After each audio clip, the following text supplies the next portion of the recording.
Hello नमस्कार सत श्री अकाल आदाम खम्मा खनी दोस्तों, आ गए हम लौट के फिर एक बार एक नए धमाकेदार चैप्टर के साथ जिसका नाम है रजिस्ट्रेशन। अभी तक हम लोग काफ़ी हद तक बहुत सारा सिलेबस कवर कर चुके हैं और हम फाइनली पहुंच चुके हैं रजिस्ट्रेशन। अब सीख चुके हैं वैल्यू ऑफ सप्लाई क्या है, टाइम ऑफ सप्लाई क्या है, और हम सीख चुके हैं आईटीसी कैसे लेना है, हम सीख चुके हैं किस तरह से टैक्स निकालना है। अब हम आ गए उस स्टेज पे जब हम जानना चाहेंगे कि भैया ये सारे वर्कआउट करने किसको है, ये सारी वर्किंग करनी किसको है, किसको जीएसटी में रजिस्ट्रेशन लेना है, उसके बाद ये सारी प्रोसेस करनी है जो हमने अब तक सीखी है। So now with due respect we gonna start this chapter registration. Now इस रजिस्ट्रेशन के अंदर अगेन जैसे हमने जो कॉन्सेप्ट हमने आईटीसी में अप्लाई किया था, जहाँ पे हम क्या कर रहे थे, आपकी ही मॉडल के जो रिकैप्चुलेट वाला सेशन है हम सीधा उसको उठा के उसको इन डेप्थ एनालिसिस कर रहे थे और उसी के हिसाब से हम लोग पढ़ाई कर रहे थे। ये तरीका बहुत सारे लोगों को पसंद आया, मुझे पर्सनली कमेंट्स आए, इंस्टाग्राम पे डीएम आए, उसके बाद हम इस तरीके को आगे फॉलो कर रहे हैं। इन केस अगर कोई और सजेशन आता है तो आप कृपया करके हमें बताइए, उसके हिसाब से हम लोग आगे चीज़ें प्रोसीड कर सकते हैं। फाइन, तो करते हैं स्टार्ट, सीधा हम रिकैप्चुलेट सेक्शन के ऊपर। अच्छा, एक और चीज़ याद रहे, ये बात मैंने पहले बताई थी, दोबारा बता रहा हूँ, ये लेक्चर्स लाइव रिकॉर्ड हो रहे हैं। फ़िलहाल चल रहा अगस्त का महीना, अगस्त 2021 में लाइव रिकॉर्ड हो रहे हैं। इन केस अगर किसी भी स्टूडेंट्स को ये सेशंस लाइव बैठने हैं तो वो बैठ सकते हैं। हम लोग लेक्चर्स डेली रिकॉर्ड कर रहे हैं। अगर एक बार अगस्त का महीना निकल जाता है उसके बाद ये लेक्चर्स अब रिकॉर्डेड फॉर्म में यूट्यूब पर रह जाएंगे हमेशा के लिए, मगर लाइव बैठने का मौका नहीं मिल पाएगा। चलिए इसी के साथ करते हैं शुरू। बहुत सी बेसिक सी बात है। पहले रजिस्ट्रेशन क्या होता है जीएसटी में, पैन बेस्ड होता है एंड स्टेट स्पेसिफिक होता है।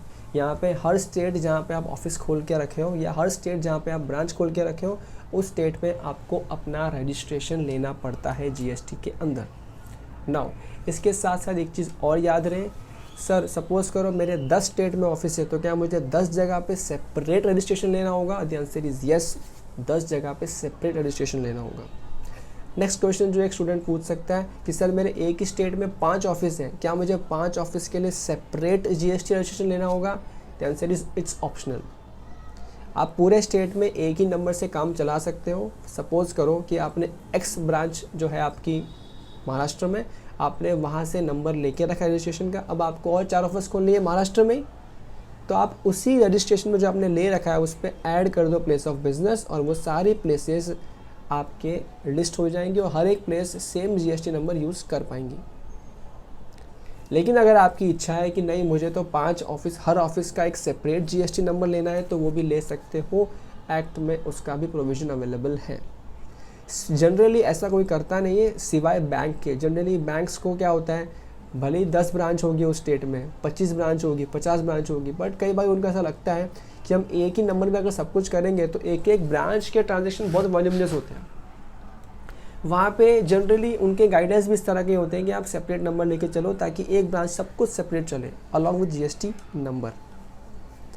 ठीक है, ये मैंने बता दिया मोटा मोटी इसके बारे में। 1 रजिस्ट्रेशन पर स्टेट और union territory.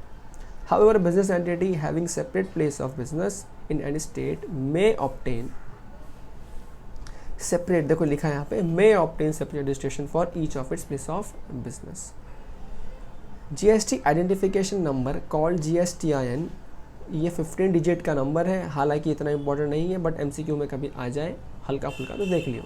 And certificate of registration incorporating therein this GSTN is made available to the applicant on the GSTN common portal. ठीक है, रजिस्ट्रेशन करते हो तो आपको ये सर्टिफिकेट में लिख के मिल जाता है। अच्छा, ये ध्यान रहे यहाँ पे, ये छोटा सा पॉइंट है लेकिन कभी कभी 1 मार्क के लिए टेस्ट हो सकता है।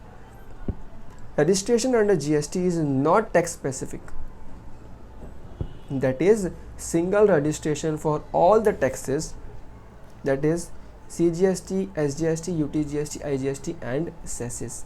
ठीक है, okay. Now person liable to registration, कौन कौन से बंदे को रजिस्ट्रेशन करना है, इसके ऊपर हम लोग बहुत डीप तरीके से चर्चा करेंगे प्यार मोहब्बत के साथ, तो घाई करने की आवश्यकता नहीं है। ओके, सबसे पहली बात करेंगे हम इन लोगों की।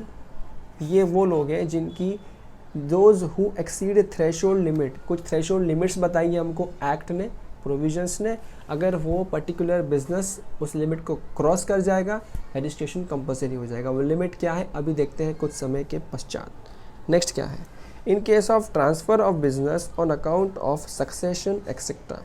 देखो ये यहाँ पे तो चीज़ एकदम बहुत सिंपल है भाई। सपोज़ करो मेरा कोई बिज़नेस चल रहा है, अब वो मेरा बिज़नेस करते करते मैं स्वर्गलोक चला गया। अब जब मैं स्वर्गलोक चला गया तो मेरा बिज़नेस कौन संभालेगा? मेरी आने वाली जो जनरेशन होगी वो संभालेगी या मेरे लीगल एयर्स संभालेंगे? तो जो भी उसको संभालेंगे इन दैट केस वही होंगे ट्रांसफरी मेरे बिज़नेस के। ट्रांसफरर बाय डिफ़ॉल्ट मैं हो गया जो जा चुका है दुनिया छोड़ के। तो इन दिस केस क्या वो बंदा जो लीगल है, क्या वो सक्सेशन, क्या वो पर्टिकुलर पर्सन मेरे जीएसटी को मेरे जीएसटी नंबर से ही बिज़नेस चला सकता है? Answer is no. जीएसटी आपको पैन बेस्ड मिलता है। जो आपका जीएसटी नंबर है वहाँ पे बीचों बीच आपका 10 डिजिट पैन नंबर भी होता है। तो अगर वो बिजनेसमैन चेंज हो रहा है, इन शॉर्ट अगर वो पैन नंबर चेंज हो रहा है तो जीएसटी नंबर भी चेंज होगा। ऑल्दो सारे business assets everything can be transferred, ITC can be transferred to the new person, but make sure कि जो ट्रांसफरी है जिसके पास ये बिजनेस जा रहा है उसको रजिस्ट्रेशन लेना पड़ेगा जीएसटी में सेपरेटली। यही पॉइंट यहाँ पे की है। सेकंड ये लोग आते हैं। थर्ड कौन है, in case of amalgamation demerger by an order of high court. अब भाई अमालगमेशन हो रहा है या डीमर्जर हो रहा है कोर्ट के ऑर्डर से हो रहा है, जैसे भी हो रहा है। अब हालांकि आज के डेट में तो कोर्ट नहीं आता, आज के डेट में ये सारे काम कौन कर रहा है? एनसीएलटी कर रहा है, ठीक है। आज के डेट में सब काम ट्रिब्यूनल्स कर रहे हैं, बट ठीक है एनीवे आपका एक कंसर्न नहीं है as far as your identity is concern. So in this case also अगर अमालगमेशन हो रहा है दो कंपनियों का, तो जो तीसरी कंपनी बन रही है वो तीसरी कंपनी का काम है कि वो रजिस्ट्रेशन ले लेवे ताकि वो दोनों कंपनी का बिजनेस एक्चुअल में ले पाए कंप्लीट तरीके से, ठीक है। सो ये हो गया थर्ड। देखो ये दो में तो कोई दिक्कत नहीं है, सीधी सादी बात है, सीधी सीधी सोबर सिंपल बात है। दिक्कत कहाँ पे आती है, या फिर मैं कहूँ दिक्कत नहीं, एक्सपांडेड नॉलेज का यूज़ करना पड़ता है फर्स्ट कैटेगरी पे जो थ्रेशोल्ड लिमिट क्रॉस करते हैं। तो थ्रेशोल्ड लिमिट का मतलब क्या होगा, मुझे एग्रीगेट टर्नओवर चेक करना पड़ेगा कि क्या मेरा एग्रीगेट टर्नओवर एक लिमिट से ज़्यादा है। अब एग्रीगेट टर्नओवर चेक करना है तो I should be aware aggregate turnover Marje का है। तो उसमें क्या क्या आएगा, सबसे पहले आएगा टैक्सेबल सप्लाईज जितने भी हो रहे टैक्सेबल सप्लाई वो, एग्जेम्प्ट सप्लाई भी हम लोग काउंट करेंगे, एक्सपोर्ट भी काउंट करेंगे, कोई इंटर स्टेट सप्लाई है वो भी काउंट करेंगे, सब कुछ काउंट करेंगे to calculate aggregate turnover. Sir ये एग्रीगेट टर्नओवर सपोज मेरी 10 जगह काम चल रहा है तो 10 स्टेट में काउंट करेंगे, हर स्टेट का काउंट करेंगे, सेपरेटली करेंगे? The answer is no. Aggregate turnover all India basis पे एक ही पैन नंबर की बेसिस पे जितना भी आपके ऑफिस चल रही है सबका टर्नओवर कंबाइन कर देंगे। कौन सा turnover? Taxable, exempt, export, interstate, everything would be combined together to calculate aggregate turnover, ठीक है। सर आपने अभी तो कहा था रजिस्ट्रेशन तो स्टेट वाइज करना है, अभी आप सब मिला के करने बोल रहे हो। अरे सुनो ध्यान से, एग्रीगेट टर्नओवर पूरे देश का एक साथ मिला के लेना है, लेकिन रजिस्ट्रेशन स्टेट वाइज ही करना है। वहाँ पे भी जैसे हमने एक प्रीवियस चैप्टर में सीखा हुआ था, सपोज करो 10 जगह में से आपने टर्नओवर सब ऐड कर लिया। फ़र्ज़ करो गुजरात में जो आपकी ऑफिस है वहाँ पे से आप सिर्फ एग्जेम्प्ट सप्लाई देते हो, तो वो गुजरात के लिए आपको रजिस्ट्रेशन की ज़रूरत नहीं है। लेकिन जब आप एग्रीगेट टर्नओवर निकालोगे, जब आप एलिजिबिलिटी चेक करोगे, जब आप लिमिट चेक करोगे, तब तो उसको भी कंसिडर किया जाएगा साथ में ऑल इंडिया बेसिस पे, सिंगल पैन बेसिस पे। Okay, moving further. अब हम कब से बात कर रहे हैं थ्रेशोल्ड थ्रेशोल्ड थ्रेशोल्ड, तो आ गई आप लोगों की प्यारी प्यारी राज दुलारी थ्रेशोल्ड लिमिट। क्या लिमिट है देखो यहाँ पे, हमने कुछ इस तरह के code words I guess the chapter known as composition scheme वहाँ पे भी यूज़ किया था, ठीक है। तो वहाँ पे भी हमारे पास मेगा आई थी, यहाँ पे हमारे पास में मेगा अवेलेबल है। तो यहाँ पे देखो सबसे पहली बात हो रही है states with threshold limit of 10 lakh for both goods and services. तो ये कुछ स्टेट्स ऐसे हैं, 4 स्टेट्स, मणिपुर, मिजोरम, नागालैंड और त्रिपुरा। अगर इन 4 स्टेट्स में आपका ऑफिस है या ब्रांच है, व्हाट्सोएवर इट इज़, टर्नओवर नहीं, क्या एग्रीगेट टर्नओवर अगर वो क्रॉस करता है 10 लाख से ज़्यादा, तो फिर आप पे एप्लीकेबल हो जाएगा रजिस्ट्रेशन करना कंपलसरी हो जाएगा। ये इनका मैंने कोड बना के रखा है MTNM, ठीक है। नेक्स्ट क्या है, अब कुछ और स्टेट्स हैं। States with threshold limit of 20 lakhs for both goods and services. ये कुछ स्टेट्स ऐसे हैं जहाँ पे क्या बोल दिया, 20 लाख की limit they the for goods and services both. कौन से हैं ये देश, ये देखो हमने यहाँ पे कोड बना रखा है, हम तो उसी पे काम करेंगे। देखो मेघा, अरुण, टीपू कहाँ गए, सिक्किम एंड उत्तराखंड गए। जिसने लेक्चर देख रखा है कंपोजिशन स्कीम का उसको याद होगा मेघा कहाँ की है, मेघा का नेटिव प्लेस कहाँ, उत्तराखंड में है, ठीक है। तो मेघा ने क्या किया, मेघा अरुण और टीपू के साथ में कहाँ चली गई, सिक्किम उत्तराखंड दोनों जगह चली गई, ठीक है। तो Megha stands for Meghalaya, Arun stands for Arunachal Pradesh, Tipu के अंदर T stands for Telangana, Pu stands for Puducherry and Sikkim के लिए तो सिक्किम है ही है आपके पास, और उत्तराखंड के लिए है उत्तराखंड, ठीक है। अब कई स्टूडेंट्स क्या सोचते हैं ना, ये सब थोड़ी ICAI पूछेगा, ये सब थोड़ी इतना रिलेवेंस है। जुलाई 21 के अटैम्प्ट के बाद से ICAI तुम्हारे पीछे हाथ धो के नहीं, नहा धो के पड़ गया है, कुछ भी पूछेगा, ठीक है। और इन चीज़ों के ऊपर भी टेस्टिंग हो जाएगी, होती आ रही है। 2-2 मार्क में तो MCQ में तो पूछ ही रहे हैं यहाँ वहाँ घुसा के। पब्लिक बच्चे को तो समझता भी नहीं, ICAI ने कहा तुम्हारी बजा दी। कृपया करके इसको याद करना पड़ेगा, नहीं तो आई एम नॉट मैड कि मैं ये सब कोड वर्ड बनाऊँ, मेगा को उत्तराखंड भेजूँ, अरुण को साथ में भेजूँ, मैं करूँगा ही नहीं ये सब। मुझे क्या पड़ी कि मैं मेगा को अरुण के साथ में भेजूँ उत्तराखंड, मैं तो बिल्कुल ना भेजूँ। बट क्यों भेजना पड़ रहा है, तुमको याद करवाने के लिए भेजना पड़ रहा है, ठीक है। अच्छा, ये तो हुए स्पेशल स्टेट्स 10 और 20 लाख वाले। उसके बाद क्या, उसके बाद के स्टेट्स में थ्रेशोल्ड लिमिट ऑफ 20 लाख। उसके बाद जो भी स्टेट्स आते हैं ना, देखो भले ही इन्होंने जम्मू एंड कश्मीर लिखा है, आसाम लिखा है, हिमाचल प्रदेश लिखा है, ऑल अदर स्टेट्स लिखा है, मैं तो इन सबको अदर ही मानूंगा। अगर आपको ऊपर वाले याद हो गए हैं तो बचे हुए सब अदर ही हैं आपके लिए। तो ये सारे अदर स्टेट्स में क्या बोल दिया, अगर सर्विसेज को चेक कर रहे हो तो उस केस में 20 लाख की लिमिट एप्लीकेबल। और अगर गुड्स को चेक कर रहे हो, गुड्स म्हणजे एक्सक्लूसिव गुड्स है, अगर गुड्स एंड सर्विसेज दोनों हैं तब तो फिर आपको 20 लाख ही चेक करना है। सिर्फ goods, only goods, I repeat only and only goods है, एक्सक्लूसिव गुड्स है, तो आपको क्या चेक करना है, तो आपको 40 लाख चेक करना है, ठीक है। अच्छा, इस 40 लाख में एक चीज़ याद रहे, ये जो गुड्स की मैं बात कर रहा हूँ यहाँ पे एक्सेप्शन है, ये एक्सेप्शन वहाँ पे भी था। पान मसाला, टोबैको, गुटखा, एडिबल, आइसक्रीम, ये सब 40 लाख की कैटेगरी में नहीं आ सकते, ये तो 20 लाख की कैटेगरी में ही रहेंगे। इसके अलावा जो भी गुड्स है वो सब किधर आ जाएंगे, 40 लाख की कैटेगरी में आ जाएंगे, अगर वो एक्सक्लूसिव गुड्स में फॉल करते हैं तो। अच्छा, इसके अलावा और क्या है यहाँ पे इंपॉर्टेंट बात, यहाँ पे गुड्स मतलब goods and interest on Lord both. Sir क्या बोल दिया, ये क्या बोल दिया, ध्यान से सुनो। यही बच्चे तकलीफ़ लेते हैं और तकलीफ़ देते हैं और फिर बाद में 6 महीना लेते हैं। ध्यान से सुनो क्या बोल दिया, देखो वापस ध्यान से सुनो क्या बता रहा हूँ। कुछ स्टेट्स 10 लाख की लिमिट है, कहानी ख़त्म, 4 स्टेट्स है। उसके बाद में कुछ स्टेट्स है 20 लाख की लिमिट है, गुड्स एंड सर्विस बोथ, कहानी ख़त्म। उसके बाद के अदर स्टेट्स पे क्या बोल दिया, सर्विस है तो 20 लाख, गुड्स है एक्सक्लूसिव सिवाय कुछ गुड्स को छोड़ के 40 लाख। इस 40 लाख के अंदर उन्होंने क्या बोल दिया कि हम गुड्स भी लेंगे और इंटरेस्ट ऑन लार्ड भी लेंगे, गुड्स में मानेंगे उसको भी। तो इसका मतलब इंटरेस्ट ऑन लार्ड क्या है, जिसने लेक्चर्स नहीं देख रखे हैं पहले ध्यान से सुनो। Lord is loans, advances and deposits. अब देखो कोई भी बिजनेसमैन जब होता है उसके पास जब सरप्लस फंड होते हैं तो वो क्या करता है, किसी को लोन दे देता है, नहीं देना होता है तो बैंक में डिपॉजिट्स करवा देता है। अब करंट अकाउंट में तो कोई इंटरेस्ट मिलता नहीं है तो वो क्या करते हैं, एफडीज ले लेते हैं, वहाँ से इंटरेस्ट मिल जाता है। अब देखो नॉर्मली जब आप कोई पैसा किसी के पास रख रहे हो, डिपॉजिट कर रहे हो और आपको इंटरेस्ट मिल रहा है, this is as good as कि आपने सप्लाई किया किसका, सर्विसेज का, किस माध्यम से, पैसों के माध्यम से, लोन के माध्यम से, बदले में आपको इंटरेस्ट मिल रहा है। अब वो जो इंटरेस्ट मिल रहा है वो भी तो आपके सप्लाई का पार्ट बन गया कहीं ना कहीं पे।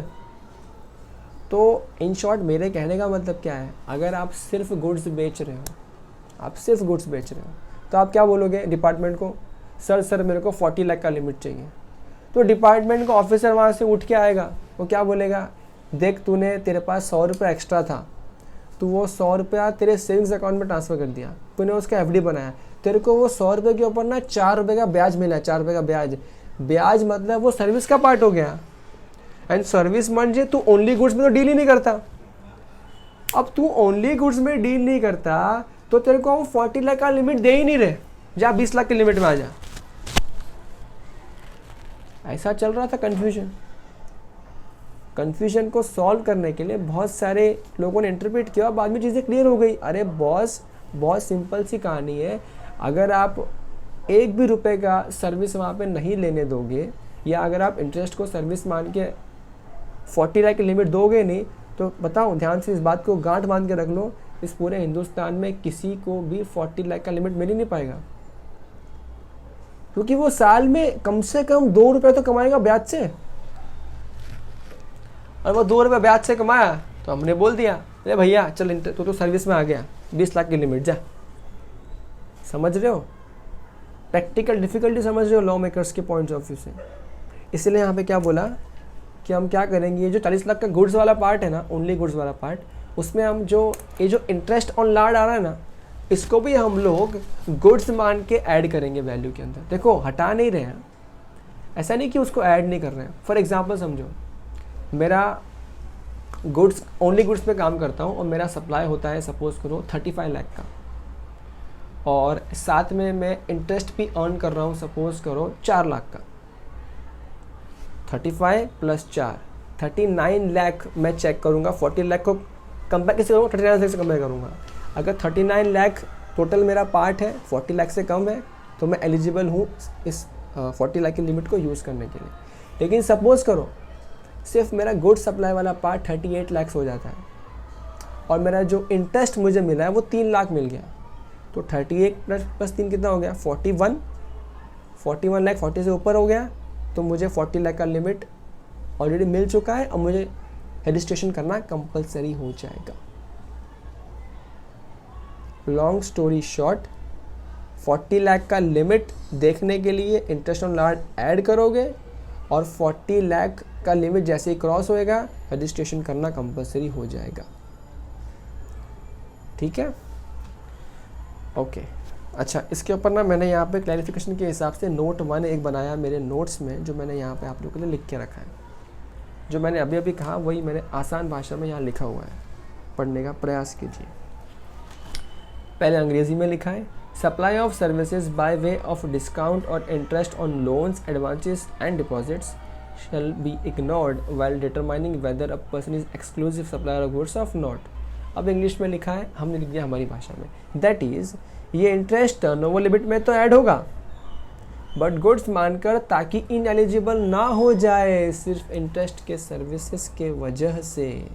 ठीक है, जो मैंने कहा उसका सार आपको यहाँ पे दे दिया है।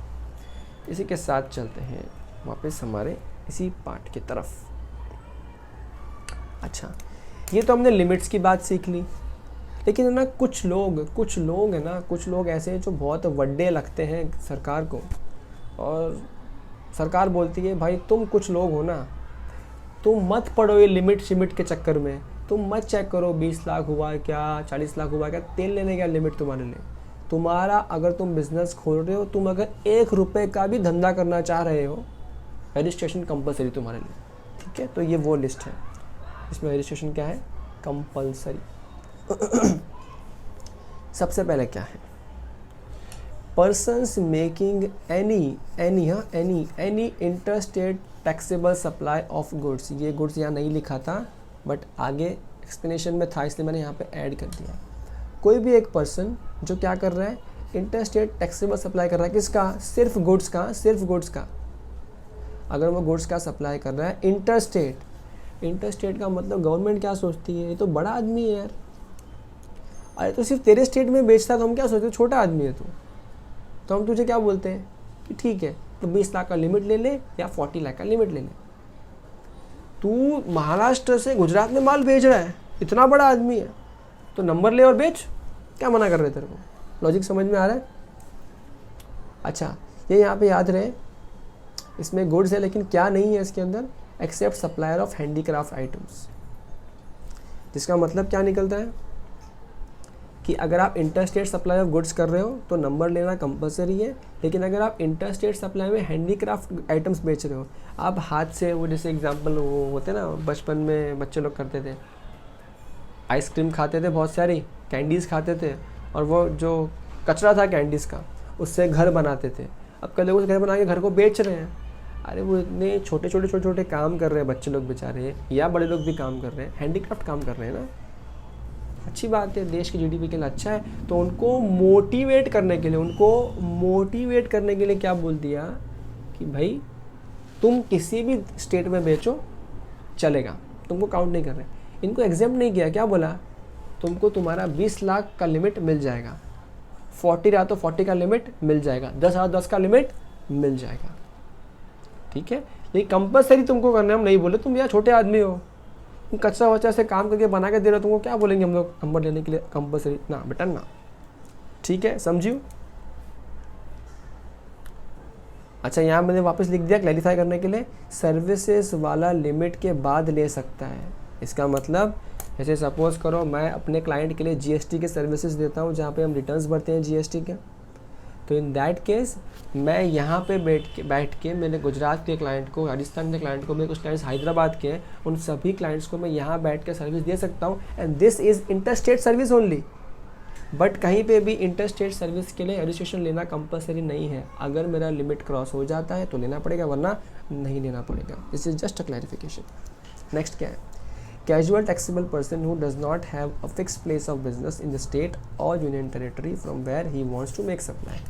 अभी आपने डिस्कस पहले भी किया है, कैजुअल टैक्सेबल पर्सन कौन है, ये एक ऐसा पर्सन जिसका कोई फिक्स प्लेस ऑफ बिजनेस ही नहीं है, ऐसे ही अपने कंट्री की किसी स्टेट में आया है, थोड़ा सा कुछ बिजनेस करना चाह रहे हैं, तो अब डिपार्टमेंट बोलता है तेरे को फिक्स प्लेस ऑफ बिजनेस ही नहीं है, तुझे कहाँ ढूंढेंगे, भाग गया तो भाई तू पहले नंबर ले, उसके बाद काम कर, ठीक है।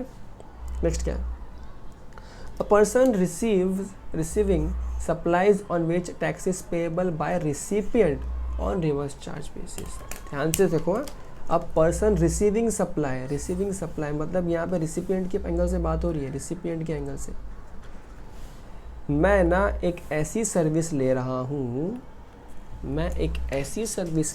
हूँ जहाँ पे टैक्स रिसीव करने वाले को भरना पड़ता है। अब देखो, मतलब उसको तो टैक्स भरना नहीं, टैक्स तो मुझे भरना है, रिसीव करने वाले को। अब अगर मुझे टैक्स भरना है तो बिना रजिस्ट्रेशन के टैक्स कैसे भरूंगा? Quite logical. एक सेकेंड,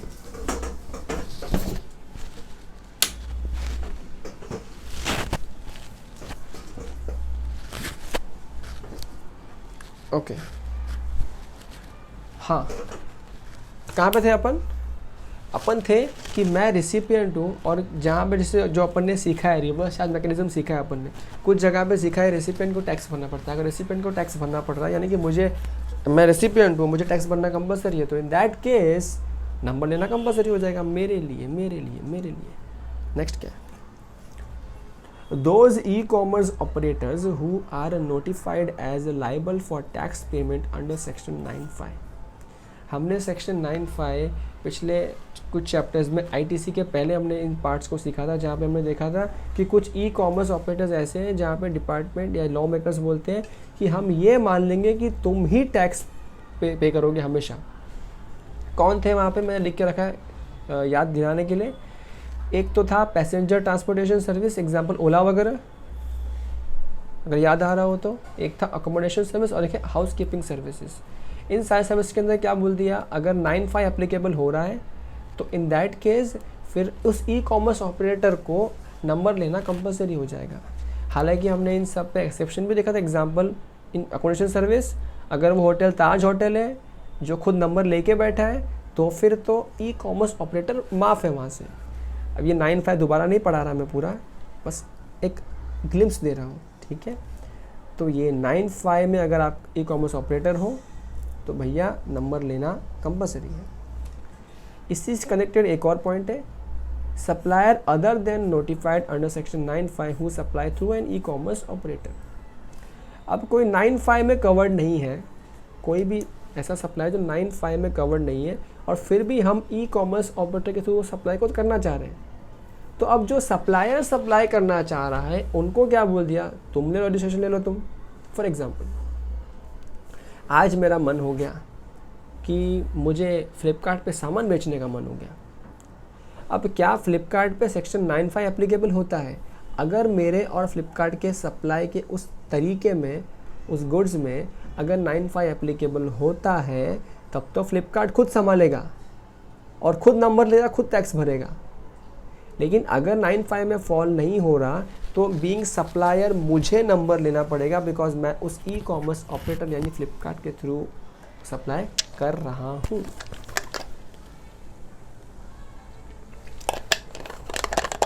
यही सब कंप्लायंस के चक्कर में अब डिपार्टमेंट ने ना कंपलसरी, डिपार्टमेंट नहीं सॉरी, जो ये ई कॉमर्स ऑपरेटर्स है ना, अमेज़ॉन, फ्लिपकार्ट, ये आपका क्या नाम है, पेटीएम मॉल वगैरह, आप अगर कुछ इन पे बेचना चाहते हो ना, तो it is very difficult to get yourself registered और listed on their website unless you have your GST registration number.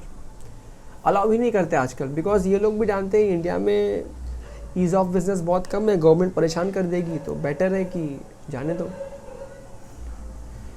Okay, next कौन है, क्या है? Non resident taxable person NRTP who do not have a fixed place of business in India. अरे ये तो वही, अरे बाहर से नेपाल से चद्दर बेचने आया इंडिया में। अरे तू नेपाल से चद्दर बेचने आया, तू कब बेच के निकल जाएगा हमको मालूम कैसे पड़ेगा, हिसाब कौन देगा तेरा? तो क्या बोला, पहले नंबर ले।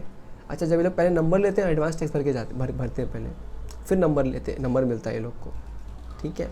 तो इन दैट केस गवर्नमेंट की बल्ले बोले आ जा, फिर कर जो करना है, नंबर ले पहले। चल नेक्स्ट क्या है, persons who are required to deduct TDS। अब ये चैप्टर आगे आएगा TDS और TCS वाला, लेकिन फिलहाल के इतना समझ के रखो, अगर आप पे TDS काटना एप्लीकेबिलिटी बनता है, अगर आप डिडक्टर हो TDS के पॉइंट ऑफ व्यू से, तो आपको नंबर तो लेना ही पड़ेगा। नेक्स्ट क्या है, a person who supplies on behalf of some other taxable person that is an agent of some principal. तो वहाँ पे वो जो एजेंट है उसको नंबर लेना कंपलसरी है। ये मैं कौन से एजेंट की बात कर रहा हूँ, ये एक वो एजेंट की बात कर रहा हूँ जो अंडर शेड्यूल 1 में कवर्ड है। याद है schedule 1 deemed supply, 4 cases consideration हो ना हो तो भी हम सप्लाई मान लेंगे। वहाँ पे जो एजेंट था ना, उस एजेंट को नंबर लेना कंपलसरी है। अब वहाँ कौन सा एजेंट था, मैंने तो वहाँ पढ़ाया था, याद हो तो बहुत अच्छी बात है, वरना अभी का अभी बोलूँगा। वीडियो देख रहे हो तो वीडियो पॉज करो, शेड्यूल 1 का फटाफट 4 पॉइंट रिवाइज करो, फिर वापस लौट के यहाँ पे आ जाओ। आगे चलते हैं। Every e commerce operator who is required to collect tax at source. अब कुछ ई कॉमर्स ऑपरेटर्स के ऊपर जिम्मेदारी डाल दी है, आपको TCS कलेक्ट करना पड़ेगा। अगेन चैप्टर आगे आएगा TCS वाला, तो उनको भी नंबर लेना कंपलसरी हो जाएगा। Next, every person supplying online information and data base access और रिट्राइवल सर्विस, अपना वही OIDAR from a place India के बाहर से to a person in India other than registered person. Registered person को देवे तब तो जिम्मेदारी रजिस्टर्ड पर्सन की है GST भरने का, लेकिन अगर रजिस्टर्ड पर्सन को नहीं दे रहा है, किसी और को दे रहा है, तो OIDAR का जिम्मेदारी है टैक्स भरने का। अगर उसका जिम्मेदारी है टैक्स भरने का, तो भैया नंबर तो ले ले पहले, रजिस्टर तो करवा ले पहले। आई होप मैं हर एक पॉइंट को समझा पा रहा हूँ, ऐसा क्यों है। आगे, इनपुट सर्विस डिस्ट्रीब्यूटर। अरे आगे पढ़ने का महत्व ही नहीं बनता है। अगर कौन था ISD जो ITC बांटता है, अरे दूसरे को क्या बांटेगा, पहले खुद तो ले GST नंबर, सिंपल है।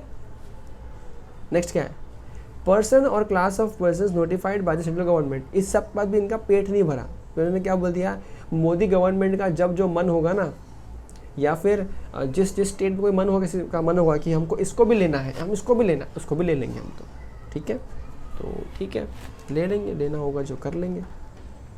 सो ये कुछ लोग थे जिनको रजिस्ट्रेशन लेना क्या है, मैंडेटरी था, कंपलसरी था। अब देखो यहाँ पे कुछ लोग ऐसे हैं जहाँ पे लॉ मेकर्स ने सोचा अगर इनको नंबर लेने बोल दिया ना, तो ये बहुत नाइंसाफ़ी हो जाएगी देशवासियों के साथ।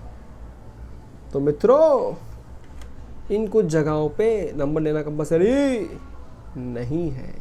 कौन है ये लोग? Person engage exclusively in supplying of goods और सर्विसेज और both not liable to tax और होली एग्जेम्प्ट फ्रॉम टैक्स।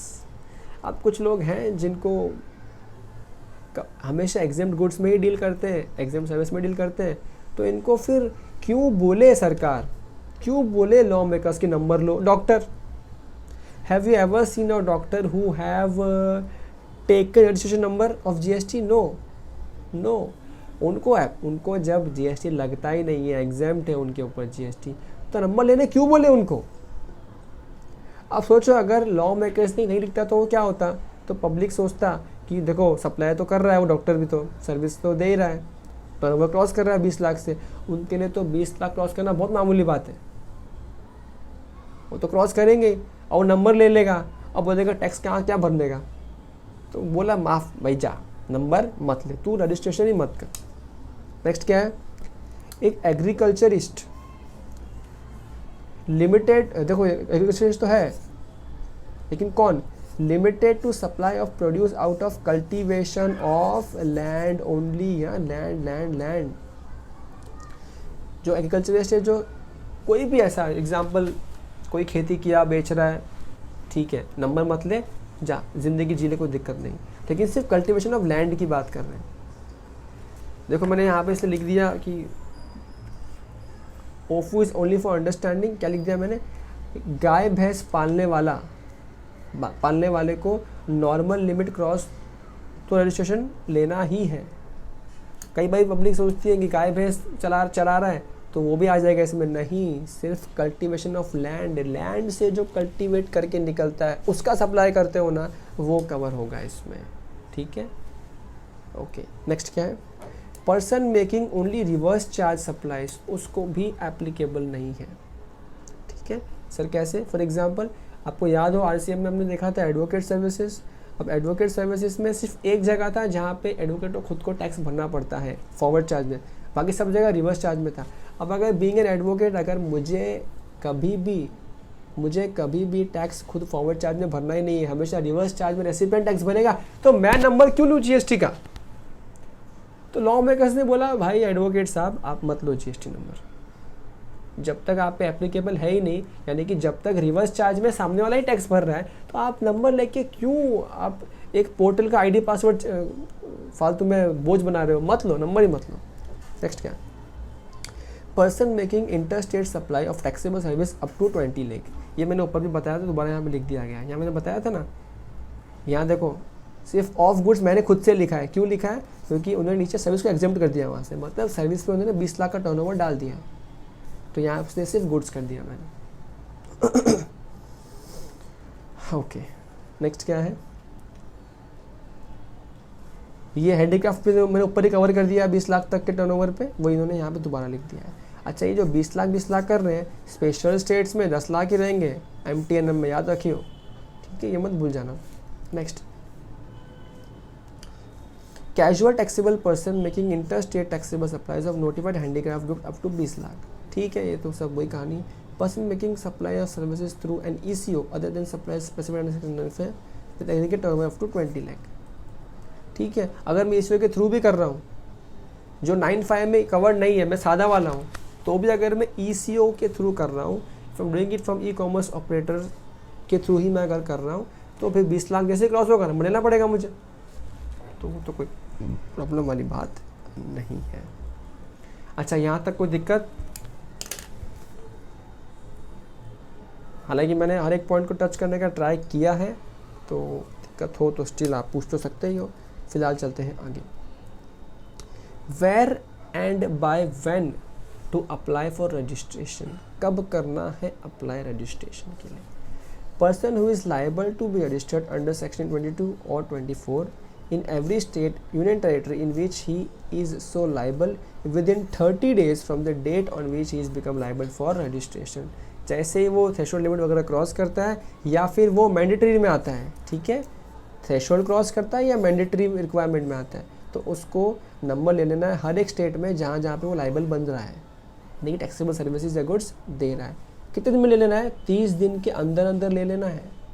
उसके बाद किया तो क्या, एक सज़ा तो अपन ने ITC में सीखी थी कि बाद दिया तो कैसे ITC में लॉस हो रहा है उसका, ठीक है, वो ITC में आप दोबारा देख लेना एक बार।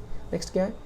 अ कैजुअल टैक्सेबल पर्सन और a non resident taxable person, NRTP या फिर CTP, in every such state union territory in which he is so liable at least 5 days prior to the commencement of business. ये देखो, ये है हमारे government बहुत smart है।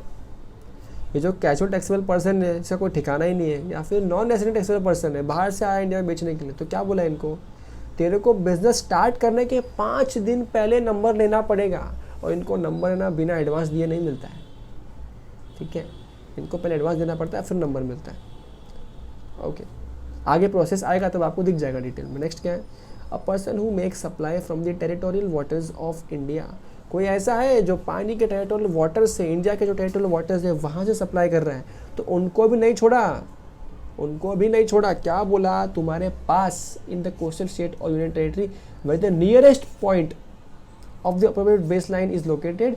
भाई तुम पानी में बैठे हो, इंडिया के पानी में बैठे हो ना, तुम्हारे पानी के पास कौन सा स्टेट है, यूनियन टेरिटरी है, वहाँ के हिसाब से तुम नंबर ले लो, कोई दिक्कत वाली बात नहीं है। 30 दिन के अंदर लेना पड़ेगा, लाइबिलिटी होने के बाद, लाइबल होने के बाद। अच्छा, ये सब तो हमने क्या बात सीखी, जहाँ पे एक्ट बोल रहा है कंपलसरी लो, या एक्ट बोल रहा है थ्रेशोल्ड लिमिट क्रॉस किया तो ले लो।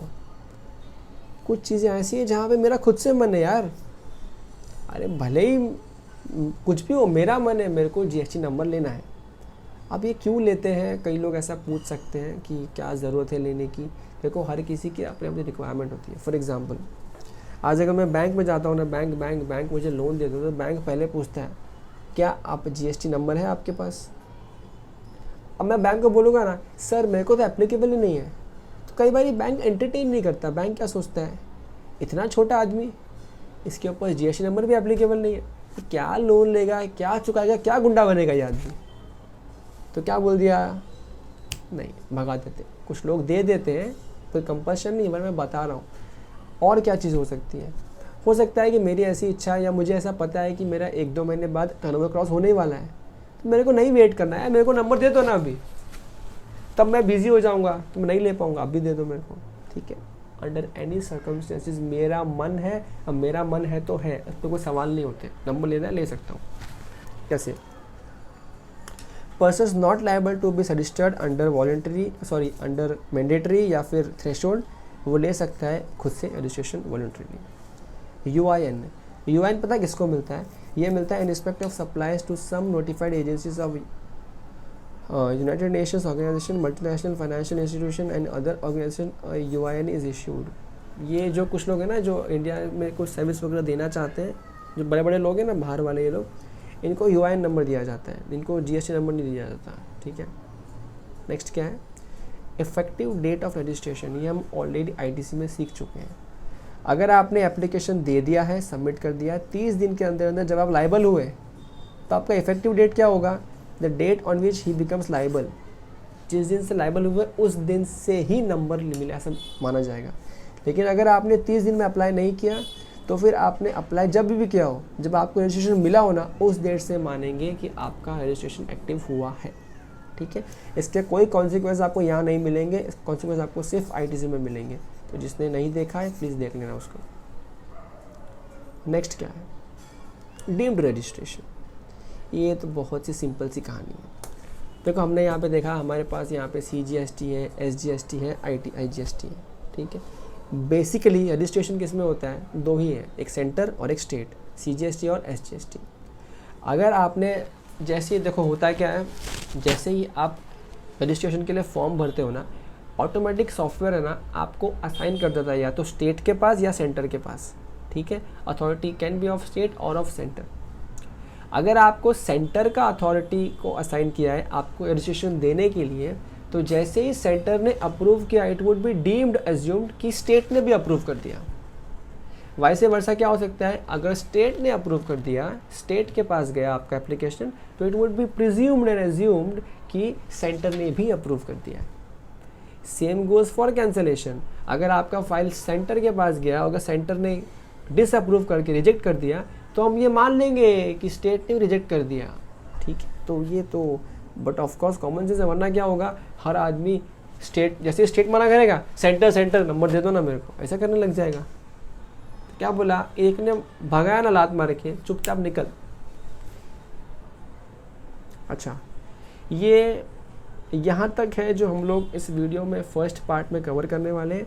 सेकेंड पार्ट होगा प्रोसीजरल पार्ट, कि किस तरह से नंबर का एप्लीकेशन देना है, किस तरह से आगे प्रोसीड करना है, कितने दिन में डिपार्टमेंट आपको नंबर दे देगा, कितने दिन में नंबर कैंसिल कर देगा, वो सारी बातें आगे प्रोसीजरल पार्ट में आएंगी, जो हम करेंगे नेक्स्ट पार्ट में। फिलहाल आज के लिए मिलते हैं अगले लेक्चर में।